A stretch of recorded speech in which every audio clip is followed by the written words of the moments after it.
epidemic of gun violence is only getting worse. There have been 2,136 shootings so far this year, a 48% increase over the same period last year. Dean Reynolds tells us that among the latest victims was the son of a police officer. It's a pretty nice place. I like it. Last year, Arshel Dennis spoke about growing up in Chicago. It's kind of bad being a youth there, but you know, it teaches you a lot of stuff. But in his case, the lesson came at a terrible price. The 19-year-old son of a Chicago policeman was shot to death as he and a friend sat on the front steps of his mother's home. He was hours away from returning to St. John's University in New York, where he was studying to be a journalist. I think it'll take 2 lifetimes to change the world. Instead, he became one of the more than 430 people slain in the city this year. I do appreciate the fact that I am where I am, and a lot of people where I'm from don't make it out. You want to go all the way to the corner.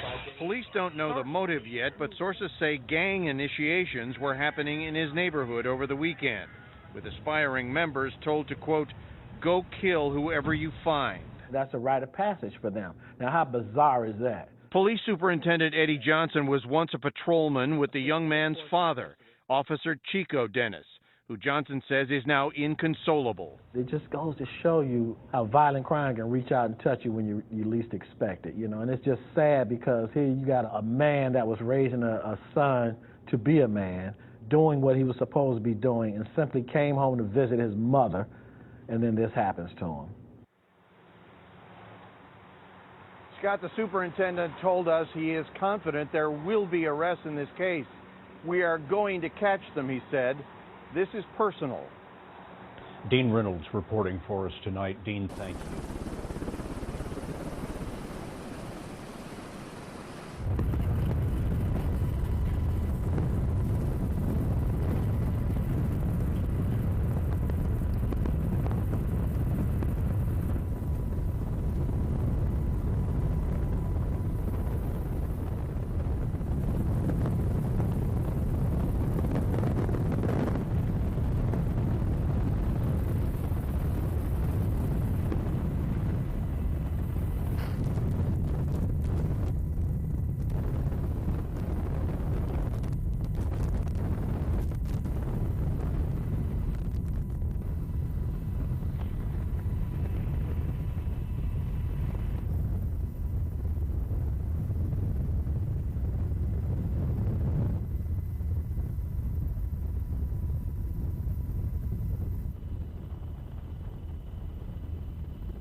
We begin tonight with 2 scenes of devastation in this country. The wildfires burning out of control right now, homes already gone. But first, the deadly flooding and the incredible rescues. In Louisiana, a state of emergency in place tonight. That's Highway 12 right there, underwater, cars and trucks abandoned. Tonight, there is real concern the floodwaters will continue to rise. And the images this evening of families in shelters, more than 11,000 people forced from their homes. And tonight we hear for the first time from the man who tore into a car submerged to pull out a woman and her dog trapped inside. Meteorologist Rob Marciano is in Baton Rouge. Tonight, the danger from deadly flooding remains high. At least 6 are dead, swept from homes and vehicles. In Baton Rouge, a race to save a woman. Get out! Give me a knife, give me a knife. Oh my God, I'm drowning. We're coming. I'm gonna break this window. We're breaking the window. David Fung tries breaking the window. Then, ripping apart the convertible's roof, he's able to pull the woman out. First instinct was just to get a hold of her and pull her out. And couldn't do it from the boat, so I just jumped in. But it's not over.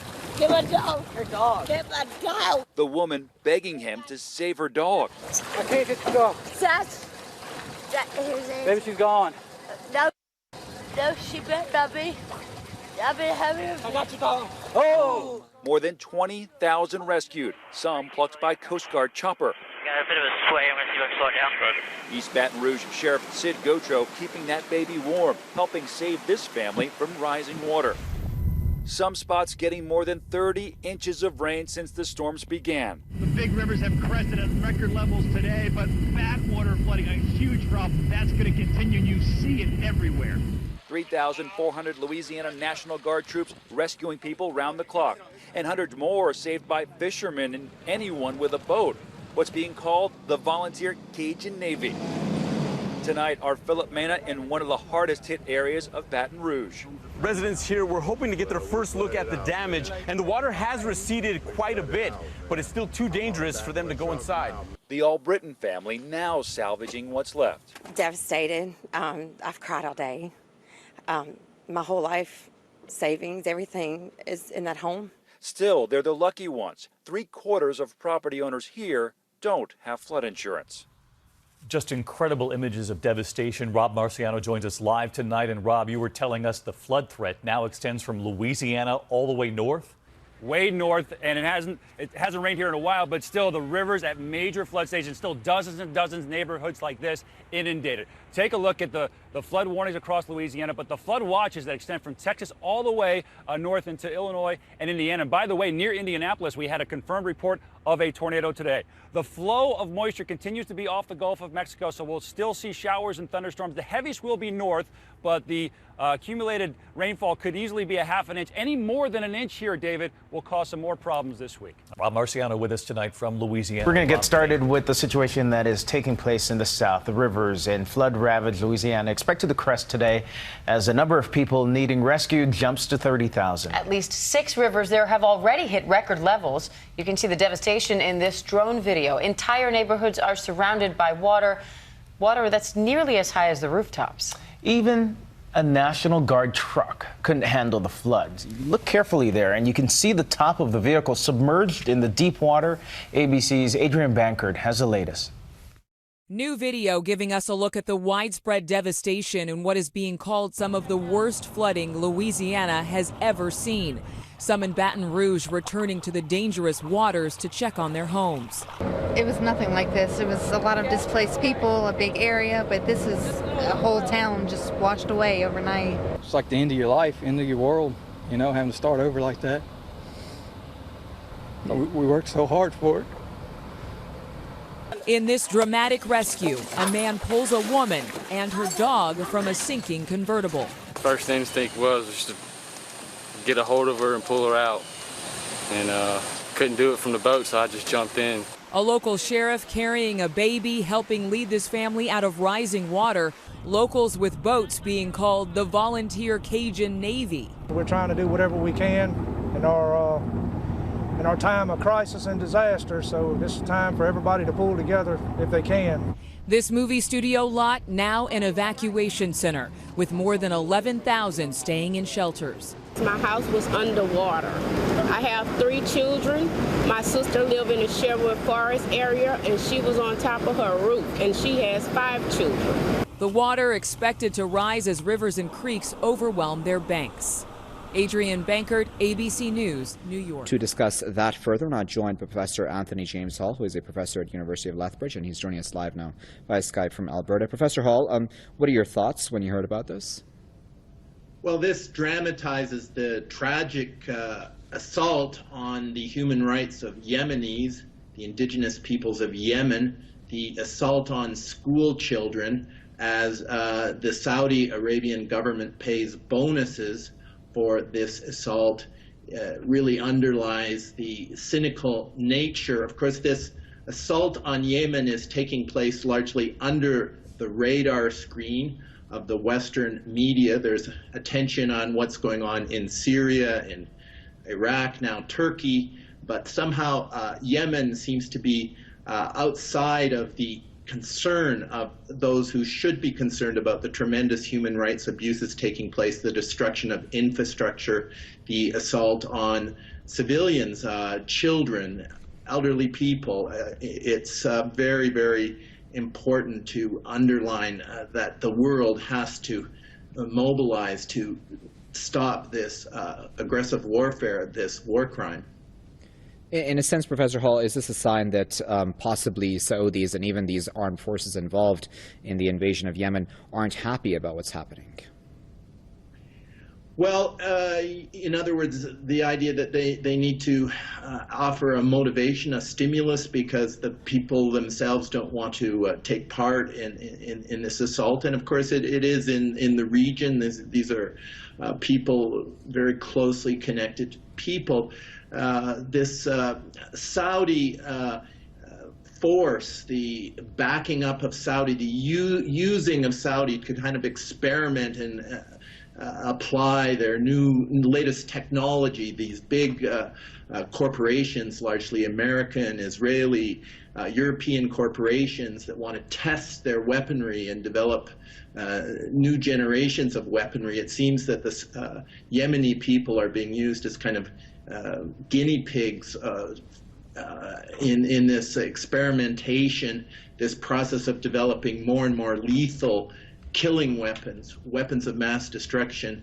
And maybe some of the Saudi people in the Saudi military are in fact feeling the pangs of being used and abused in this way themselves.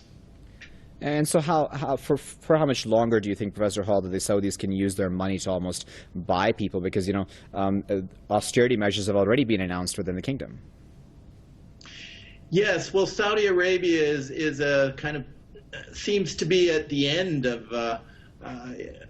there's an evolution that something needs to change drastically. This development of Saudi Arabia as a kind of proxy army in its own right, as a kind of staging point for the CIA and Mossad for its operations, and plying the whole cynical operation, the whole corrupt operation with vast quantities of money, corrupting money. This approach to global geopolitics, this aspect of global geopolitics, it's obscene and it has to change. Very well. We'll leave it there at that point. But as always, Professor Hall, we appreciate you taking your time out to speak to us here at Press TV. Now we're going to swing over to Tampa Bay, Florida, where we're joined by Mr. Life Malcolm of the Black People's Advancement and Defense Organization. Hello, Mr. Malcolm. Good to have you back on Press TV's Top 5. Now, what's the point at the significance of this deployment of the National Guard? And we saw in Ferguson when the National Guard was deployed, it actually added to the to kind of the tension out on the streets. Will this help or hurt the situation in this city? Of course, it can only hurt the situation in the city. Instead of calling for some activation of more military, what this governor should do is call for a deactivation of this militarization of this police force who is responsible for murdering this guy.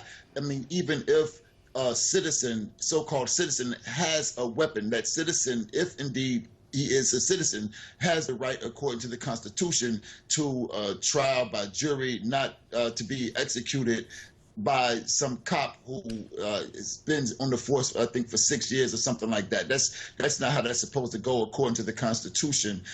So yeah, it should be less militarization, not more militarization. Only more militarization can only add to the problem. And Mr. Malcolm, we've seen numerous protests over the last couple of years over police violence against men of color lead to little or no change in legislation to try to counter the current police culture in the U.S. Your thoughts? Because it's not just the police culture, it's the way the police function.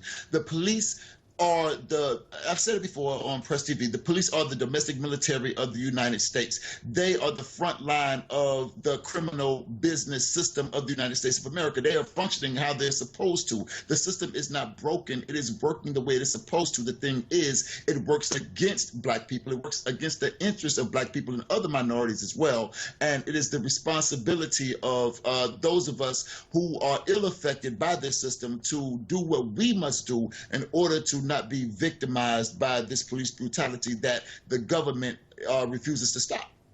And we've seen some of these protests turn violent, not to mention we've seen retaliatory attacks against police themselves. Now, strong resistance seems to be brewing up against police in some states as people seem frustrated that this problem has not been properly addressed. Now, what needs to take place in order to keep this thing from escalating out of control?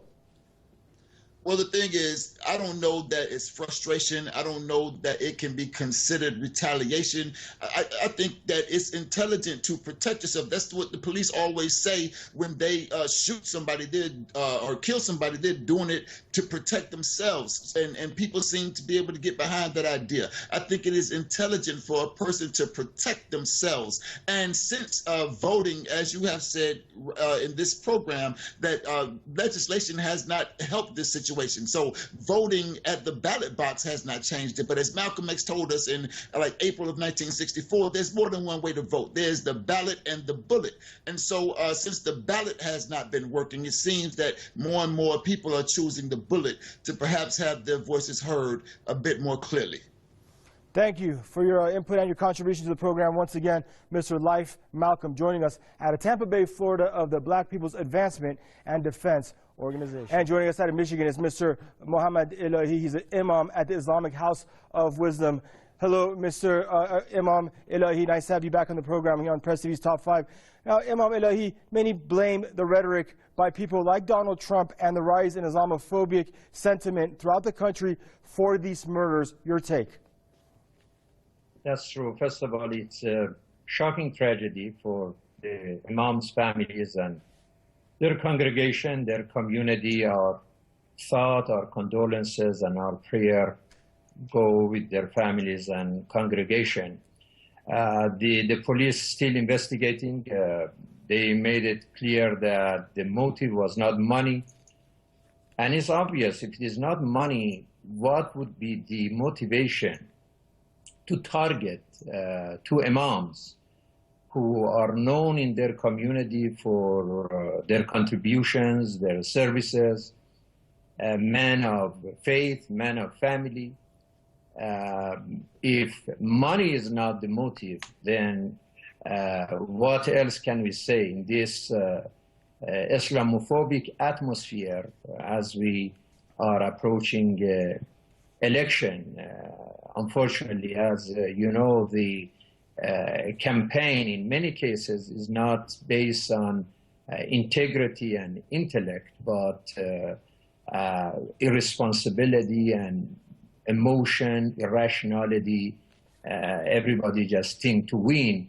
It's not honest based in many cases. So it is tragic, and as the community of those two imams believe, there should be a hate crime. And it's an act of terrorism. It's funny that we didn't hear any media to describe this disaster as a terrorist case.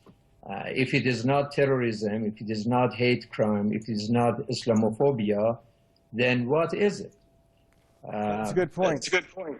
And Imam, it seems that many lawmakers have taken little or no steps to counter anti-Islam sentiment, and some say they actually even feed into the negative portrayal of Islam in the country.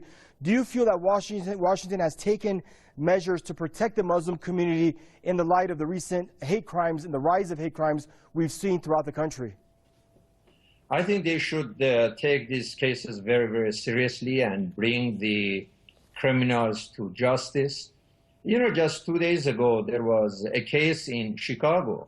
If somebody doubts in the case of the imams, there is no doubt about the case of that mother and her daughter who were stopped. They were driving by a person, and they were harassed in a horrible way, and they were attacked by all those F words and B words and S words.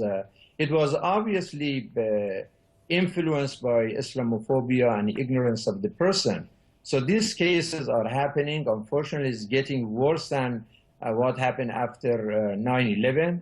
And since some politicians, that is part of their agenda, just to win, even without honesty. And obviously, Islamophobia advances their agenda, and they don't hesitate to use that to promote fear-mongering.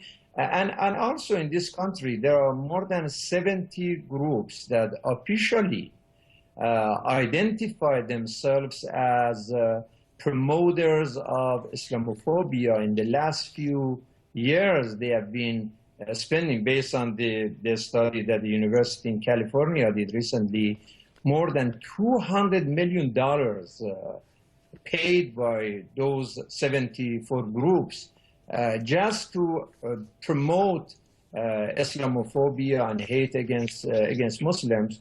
So it's amazing that since this happened in New York, no media even contacted me, because in situation, if the victim was non-Muslim and there was like something that accusation even about the murderer, we would hear all of these emotions in the media. But looks like they are not interested to deeply discuss the details of this crime, because they don't want to show innocence of Islam, that this religion is about peace, about service, about contribution to the country and to the world. Other than that, this guy just did their prayer in the mosque, and they left the mosque after their service, and they were shot in the head. So the term is not terrorism, and it's not even a hate crime. So they should tell us after this investigation that what is really the motive. We consider this a horrible crime, and we know that in one side we have to have more outreach and educate people, because as long as ignorance continues, this injustice and hatred and racism will continue. So education is one, and bringing these people to justice is another side of this story. Thank you, Mr. Imam Elahi. That was Muhammad Elahi, Imam at the Islamic House of Wisdom, joining us out of Michigan.